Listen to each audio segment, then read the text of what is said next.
saya Muhammad Iqbal Tawakal. Jadi di sini saya sebagai mahasiswa dari Fakultas Hukum Universitas Islam Jember dalam rangka untuk tugas UAS dari hukum acara pengadilan tata usaha negara. Jadi di sini saya akan menjelaskan terkait dengan proses atau alur pemeriksaan perkara tata usaha negara. Jadi di sini saya akan menjelaskan mengenai mekanisme bagaimana proses perkara mulai dari gugatan masuk, kemudian dari pengadilan itu ada proses yang harus dilalui sehingga dihasilkan suatu putusan yang memiliki kekuatan hukum atau disebut sebagai putusan yang inkrah. Itu baik. Untuk yang pertama akan saya jelaskan adalah kaitannya dengan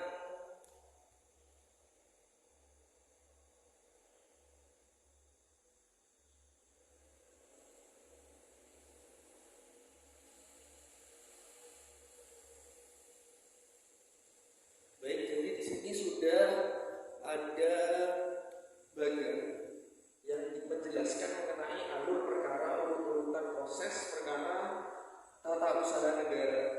Jadi yang pertama bisa kita lihat di sini. Yang pertama adalah gugatan. Jadi gugatan dari pengadilan tata usaha negara itu diatur di dalam pasal 56 Undang-Undang Pengadilan Tata Usaha Negara.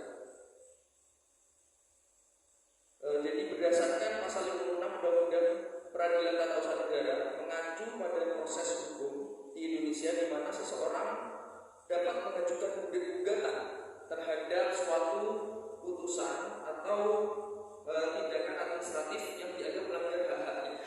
Jadi ketika seseorang merasa ada sebuah keputusan tata usaha negara yang dibuat oleh pejabat yang dianggap tidak sesuai atau dianggap merugikan bagi dirinya, maka dia dapat mengajukan gugatan ke pengadilan tata usaha negara. Kemudian setelah gugatan disampaikan, yang jelas gugatan itu harus memenuhi syarat-syarat yang sudah ditetapkan oleh undang-undang. Kemudian setelah gugatan itu disampaikan, setelah sudah memenuhi proses, setelah memenuhi syarat-syarat yang tadi sudah disebutkan, seperti contohnya harus ada surat keputusan, harus ada keputusan tata usaha negara yang memang digugat, kemudian memang ada suatu pelanggaran di situ, dan ada kerugian juga yang ditimbulkan dari keputusan tata usaha negara itu, sehingga ia mengajukan gugatan. Kemudian selanjutnya kita masuk ke bagian yang selanjutnya adalah penelitian administratif yang diatur dalam pasal 59 Undang-Undang Peradilan Tata Usaha Negara, di mana PTUN Pengadilan Tata Usaha Negara juga memiliki upaya administratif dalam penyelesaian sengketa tata usaha negara. Kemudian dilanjutkan pada bagian proses yang selanjutnya kita sebut dengan istilah dismissal proses. Itu diatur di dalam pasal 62 ayat 1 Undang-Undang Peradilan Tata Usaha Negara. Jadi yang disebut dengan dismissal proses adalah sebuah proses di mana PTUN merujuk pada penghentian atau penolakan terhadap suatu gugatan yang diajukan oleh pihak yang mengajukan perkara. Jadi di sini dilakukan penelitian lebih dalam, dilakukan pembahasan di dalam pengadilan itu sendiri terkait dengan gugatan yang diajukan, sehingga pada akhirnya pengadilan menentukan gugatan ini bisa ditolak, tidak diterima atau diterima. Gitu. Yang selanjutnya saya akan menjelaskan dulu terkait apabila gugatan itu diterima. Apabila gugatan diterima, permohonan dismissal biasanya diajukan oleh pihak yang tergugat atau terdakwa dengan maksud untuk menghentikan atau menolak gugatan atau tuntutan yang telah diajukan oleh pihak lain. Jadi ada beberapa alasan bagaimana suatu dismissal proses itu bisa diterima atau tidak. Kemudian apabila itu diterima, kemudian akan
menggunakan acara biasa.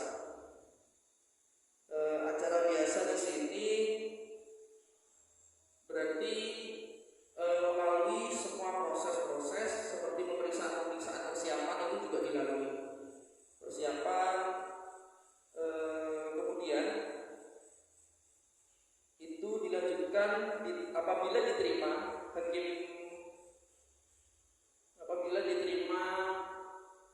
majelis hakim, kemudian masuk ke acara biasa mengikuti proses-proses yang memang sudah ditetapkan oleh undang-undang, di mana ketika sudah masuk ke dalam pemeriksaan persiapan, kemudian dilanjutkan ke persidangan dalam proses pemecatan dismisal, biasanya melibatkan pengajuan kasus oleh pihak yang mengalami pemecatan pegawai yang dihentikan kepada badan penyelesaian sengketa yang berwenang, seperti pengadilan atau lembaga arbitrase.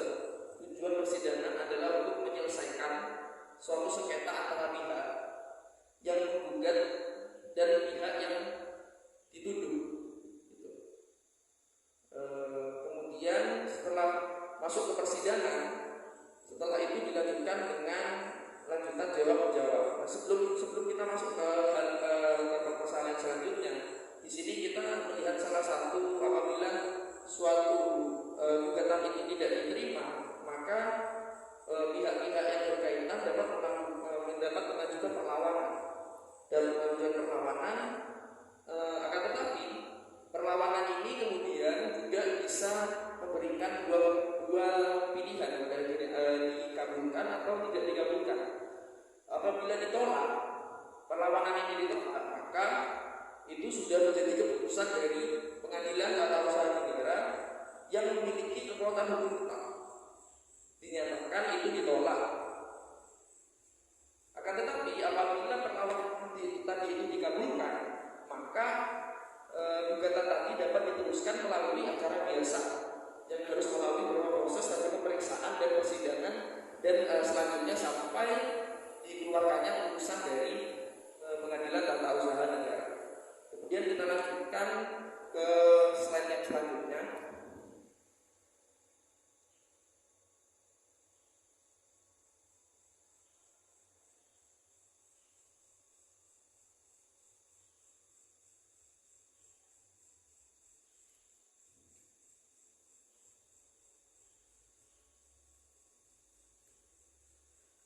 Baik, kita lanjutkan ke alur perkara tata usaha negara. Setelah tadi sudah melalui proses dismisal proses, kemudian apakah ini harus diselesaikan dengan acara cepat atau acara biasa. Kemudian apabila itu sudah melalui proses itu, kemudian langsung masuk ke proses di pengadilan itu sendiri.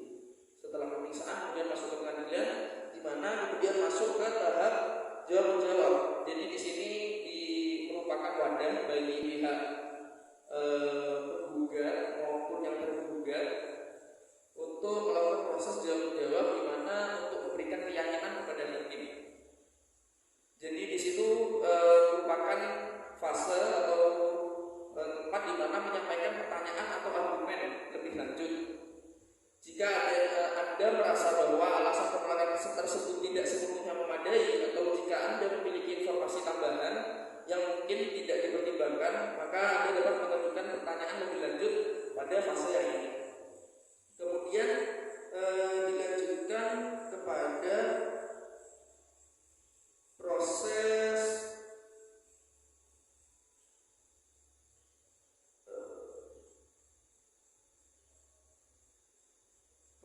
pembuktian. Jadi setelah proses jawab-menjawab itu, kemudian pihak-pihak yang memiliki bukti-bukti atau memiliki penguatan-penguatan dalam argumennya bisa menyampaikan bukti-bukti pada proses ini.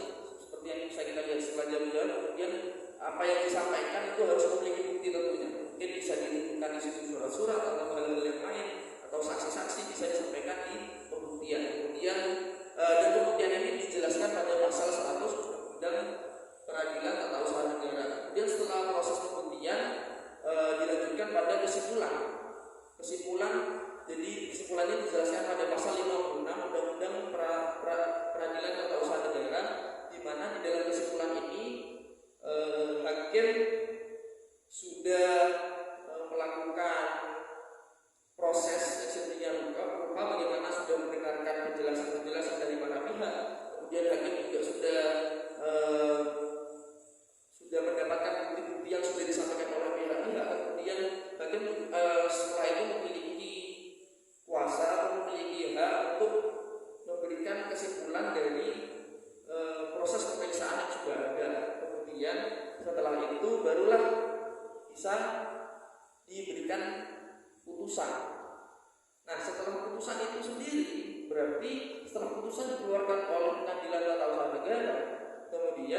dari putusan itu sudah memiliki kekuatan hukum tetap, sudah berkekuatan hukum tetap atau ingkrah.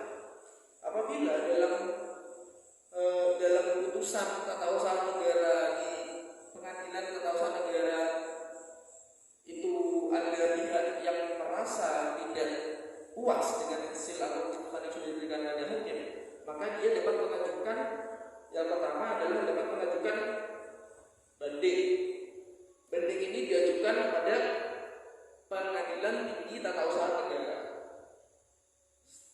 Jadi banding ini di situ banding ini pihak yang merasa tidak mendapatkan keadilan dapat mengajukan banding ke Pengadilan Tinggi Tata Usaha Negara.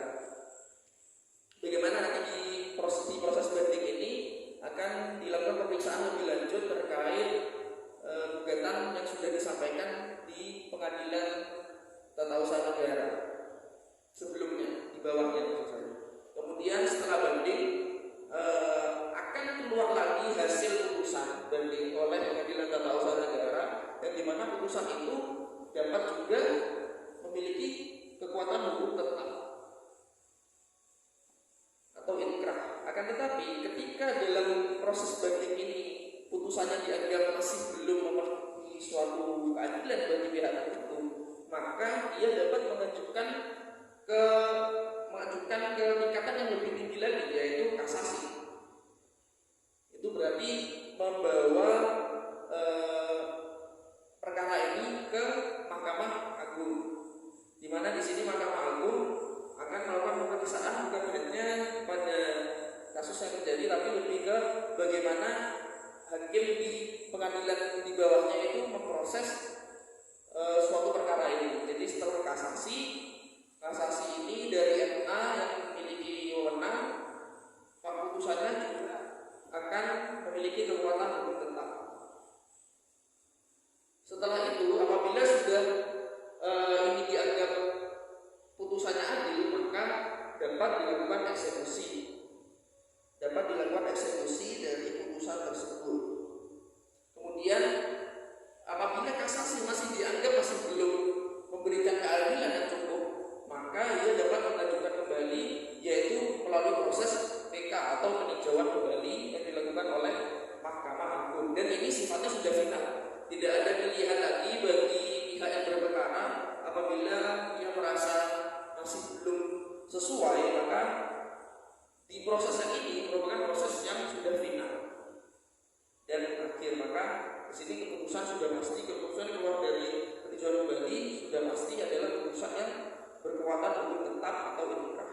Bagaimana ketika putusan dari Pengadilan Tata Usaha Negara maupun atau banding atau kasasi atau peninjauan kembali, ketika itu sudah dianggap tidak ada putusan yang dianggap tidak adil, maka itu sudah dapat dikatakan berkekuatan hukum tetap, yang kemudian setelah putusan itu sudah inkrah, maka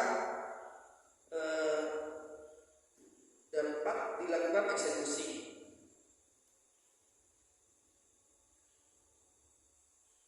Eksekusi nanti itu tergantung dari gugatannya seperti apa, nanti akan dieksekusi. Apakah nanti keputusan tata usaha negara itu harus dirubah atau dihapuskan, apa harus diganti, ataupun mungkin pejabat dari yang mengeluarkan keputusan tata usaha negara itu apabila diminta untuk mundur dari jabatannya dan itu memang dikabulkan oleh pengadilan, maka itu juga harus segera dilakukan untuk pejabat itu turun dari jabatannya.